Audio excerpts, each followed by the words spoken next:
കേന്ദ്ര സർക്കാരിൻ്റെ ജനപ്രിയ സഹായമായിട്ടുള്ള PM കിസാൻ സമ്മാൻ നിധി 2000 രൂപ വിതരണത്തിൻ്റെ ഔദ്യോഗികമായിട്ടുള്ള അറിയിപ്പുകൾ വന്നു കഴിഞ്ഞു. ഈ മാസം 24-ാം തീയതിയോടെയാണ് 2000 രൂപയുടെ വിതരണം നടക്കുന്നത്.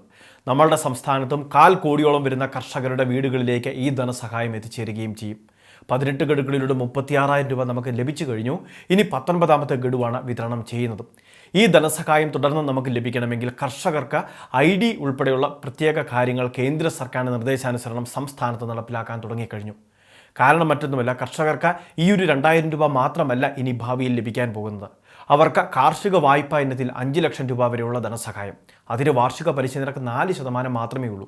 ബാക്കി വരുന്ന പലിശ മുഴുവൻ കേന്ദ്ര സർക്കാർ വഹിക്കുന്ന രീതിയിലാണ്. അതുകൊണ്ട് തന്നെ സാധാരണക്കാർക്ക് അങ്ങനെ ഒരു പദ്ധതി. ഇനി അതോടൊപ്പം തന്നെ കർഷകർക്ക് 3000 രൂപ വീതം പെൻഷൻ ലഭിക്കുന്ന മറ്റൊരു പദ്ധതിയായിട്ടുള്ള കിസാൻ മൻധൻ യോജന. അത് ഏകദേശം അംശാദായം അടയ്ക്കണം. ചെറിയൊരു അംശാദായം അടച്ചു കഴിഞ്ഞാൽ 60-ാം വയസ്സ് മുതൽ 3000 രൂപ ലഭിക്കുന്ന പെൻഷൻ. ഇനി അതോടൊപ്പം തന്നെ കർഷകർക്ക് വളങ്ങൾ, ജൈവ വളങ്ങൾ സബ്സിഡിയിൽ ലഭിക്കുന്ന പദ്ധതികൾ. അതോടൊപ്പം തന്നെ വിളനാശം ഉണ്ടായി കഴിയുമ്പോൾ ഇൻഷുറൻസ് പരിരക്ഷ. നമ്മൾ ചെയ്യുന്ന കൃഷി ഏതാണോ അതിന് പരിപൂർണ്ണ കവറേജ് ലഭ്യമാകുന്ന പ്രത്യേക സാമ്പത്തിക സഹായ പദ്ധതികൾ. അപ്പോൾ ഇവയെല്ലാം തന്നെ നമ്മളുടെ സംസ്ഥാനത്തേക്കും ഒരു കുടക്കീഴിലാക്കുന്നതിൻ്റെ ഭാഗമായിട്ടാണ് കർഷകരോട് ഖദർ ആപ്പ് വഴിയുള്ള രജിസ്ട്രേഷൻ കേന്ദ്ര സർക്കാരും അതോടൊപ്പം തന്നെ സംസ്ഥാന സർക്കാരും പ്രത്യേകിച്ച് ഈ സമയത്ത് ആവശ്യപ്പെടുന്നത്. 19ാമത്തെ ഗഡു വിതരണം നമുക്ക് മുടക്കം കൂടാതെ ലഭിക്കും. എങ്കിലും തുടർന്ന് നമുക്ക് ഈ കിസാൻ സമ്മാൻ നിധി ഉൾപ്പെടെയുള്ള ധനസഹായം ലഭിക്കണമെങ്കിൽ അതോടൊപ്പം തന്നെ കർഷകർക്ക് ലഭിക്കേണ്ട വിവിധ ആനുകൂല്യങ്ങൾക്ക് ഇനി ഖദർ ആപ്പ് രജിസ്ട്രേഷൻ നിർബന്ധമാക്കിയേക്കും. വിവിധ കൃഷിഭവൻ മുഖാന്തരം ഇതിൻ്റെ കൃത്യമായിട്ടുള്ള അറിയിപ്പുകൾ വിവിധ വാട്സപ്പ് ഗ്രൂപ്പുകളിലേക്ക് ഇപ്പോൾ എത്തി തുടങ്ങിയിട്ടുണ്ട്.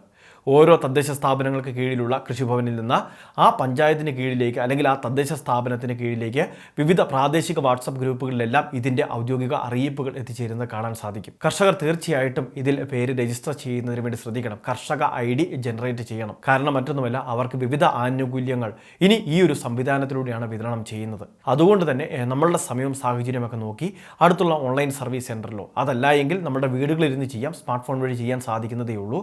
അങ്ങനെയുള്ള നിരവധി വീഡിയോകളും മറ്റ് പല ചാനലുകളിൽ കാണാൻ സാധിക്കുന്നതാണ്. അപ്പോൾ ഈ രീതിയിലൊക്കെ അത് കൃത്യമായിട്ട് ഒന്ന് ചെയ്ത് എടുക്കുന്നതിന് വേണ്ടി ശ്രദ്ധിക്കുക. അല്ലെങ്കിൽ അക്ഷയ കേന്ദ്രത്തിൽ ചെയ്താൽ മതിയാകും. അതിനുവേണ്ടി നമ്മുടെ സ്ഥലത്തിൻ്റെ കരമടച്ച രസീത്, അതോടൊപ്പം തന്നെ കർഷകൻ്റെ ഫോട്ടോ ഉൾപ്പെടെയുള്ള കാര്യങ്ങൾ, തിരിച്ചറിയൽ രേഖയായിട്ടുള്ള ആധാർ, അതോടൊപ്പം തന്നെ നമുക്ക് കർഷക ആനുകൂല്യങ്ങൾ ലഭിക്കുന്ന ബാങ്ക് അക്കൗണ്ടിൻ്റെ ഡീറ്റെയിൽസ്, അതോടൊപ്പം തന്നെ ആധാറുമായി ലിങ്ക് ചെയ്തിട്ടുള്ള മൊബൈൽ ഫോൺ.